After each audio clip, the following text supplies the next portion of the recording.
real misollarga o'tadigan bo'lsak, Lightroom degan programma bor. Mana shu programmani o'rnating telefoningizga. Androidlarga ham bo'lishi mumkin, lekin aniq bilmayman. Menda iPhone bo'lganligi uchun iPhone bilan tushuntirish harakatini qilaman. Kiramiz ichkariga. Ichkariga kirganimizda mana o'zi aslida bu Lightroom Adobe kompaniyasiga tegishli fotolarni montaj qilish uchun ishlab chiqarilgan programma.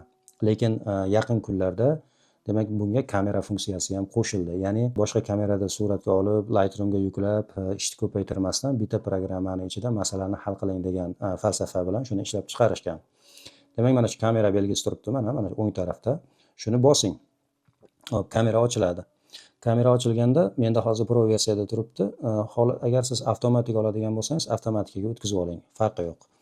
Lekin men manual boshqarmoqchiman, ya'ni qo'lda ishlamoqchiman desangiz, demak shu autoni ustiga bossangiz, demak optionlar chiqadi. Professional degani demak qo'lda sozlash uchun imkoniyatlar beradi. Misol uchun ekspozitsiya. Misol uchun ekspozitsiyani oladigan bo'lsak, demak ko'tarib, pastlatib yoki normallashtirib ishlashingiz mumkin bo'ladi. Mana bu sekund deb qo'ygan, bu shutter speedni bildiradi. Bunisi esa ISO deb yozib qo'ygan. Bunisi mana white balance. White balance hozir menda avtoda turibdi. Xohlasangiz siz xonaning ichida suratga olayotgan turgan bo'lsangiz, chiroqqa sozlab oling. Yoki kunduzi bo'lsa quyoshga yoki bulutli kunlar bo'lsa bulutga sozlab oling.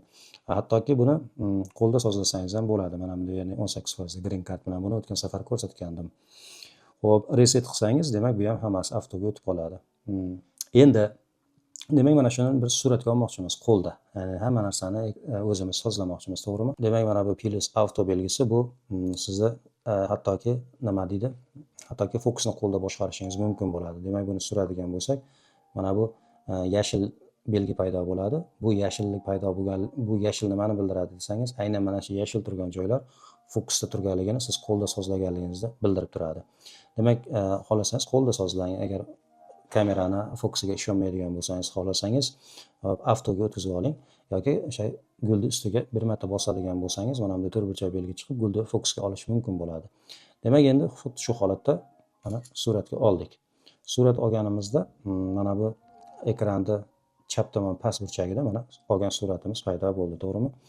Endi buni bundan chiqib ketasiz. Ya'ni kamera programmasidan chiqqaningizda mana chap tepa burchakda olgan suratimiz turibdi mana.